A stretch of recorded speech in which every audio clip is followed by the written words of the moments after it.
4.6%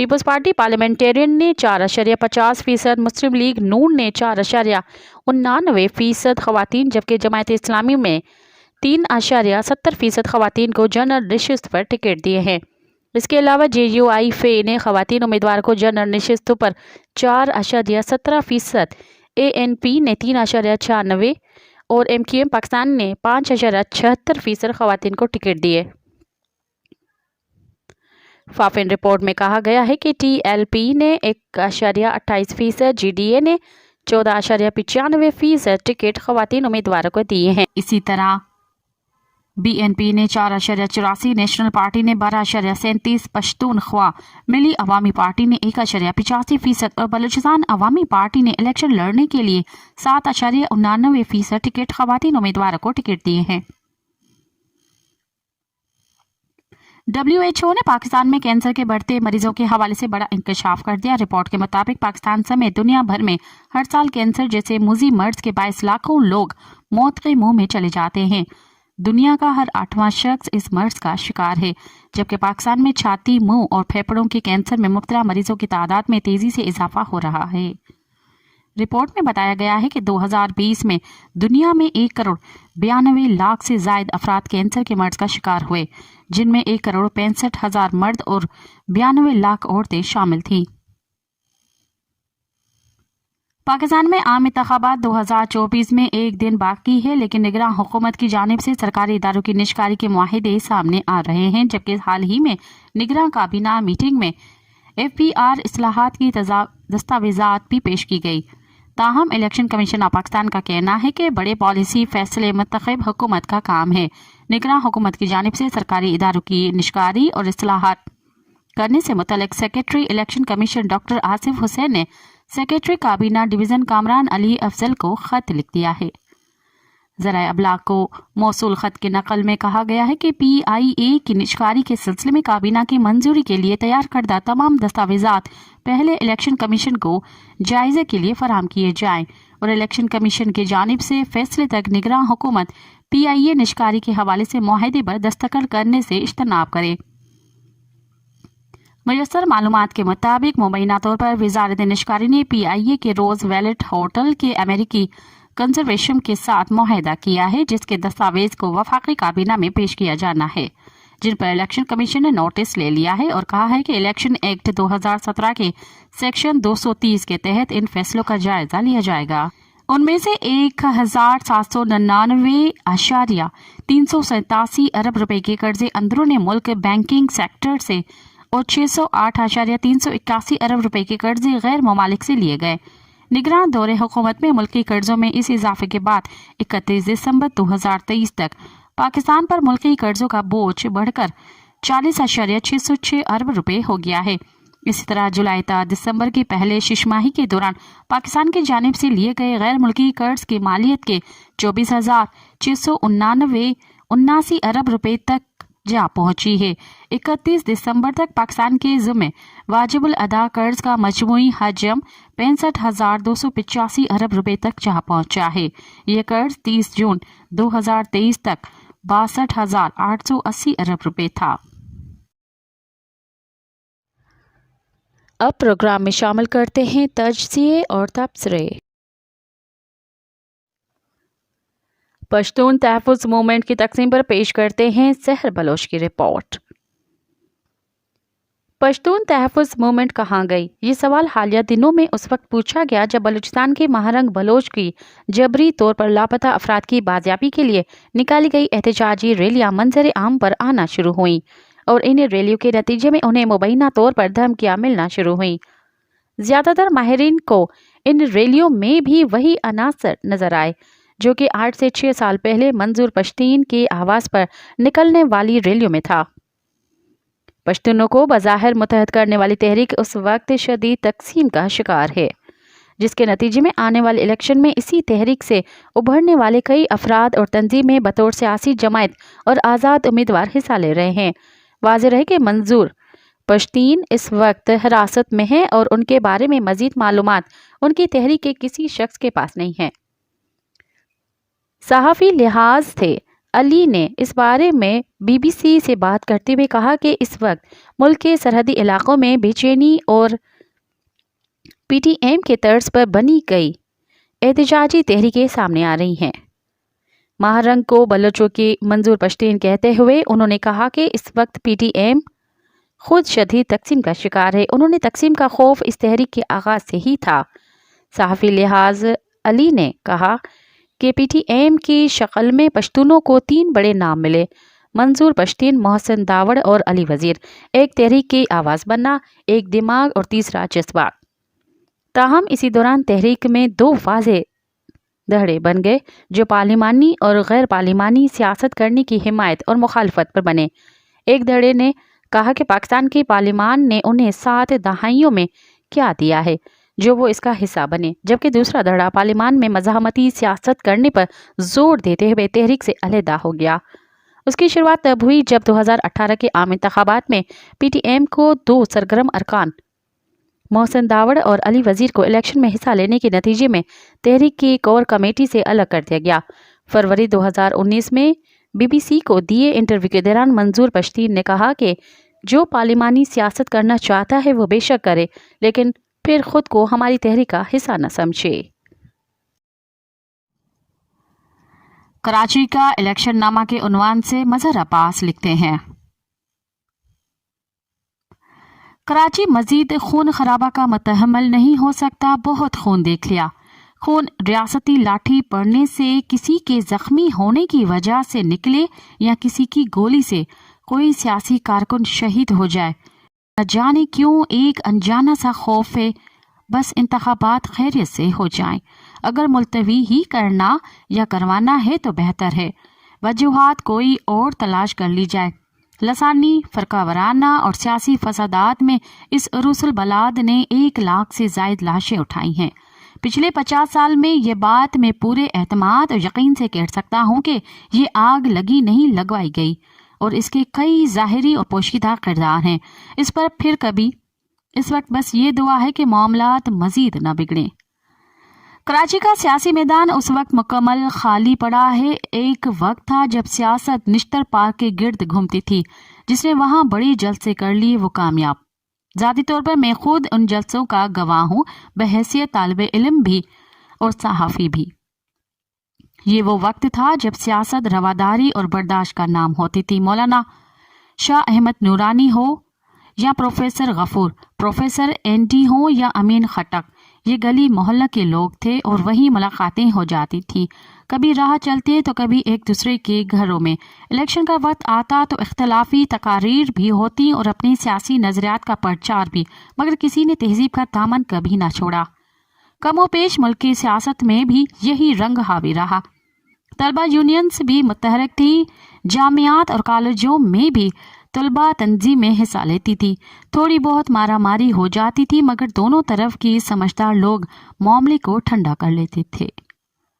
پھر سیاسی میدان نشتر پارک سے قریبی باغ جناح منتقل ہو گیا، جس کی ایک بڑی وجہ 40 سال میں بڑھتی آبادی بھی ہے۔ یہ میدان پارک سے بہت زیادہ بڑا ہے، نصف بھی بھر جائے تو جلسہ کامیاب۔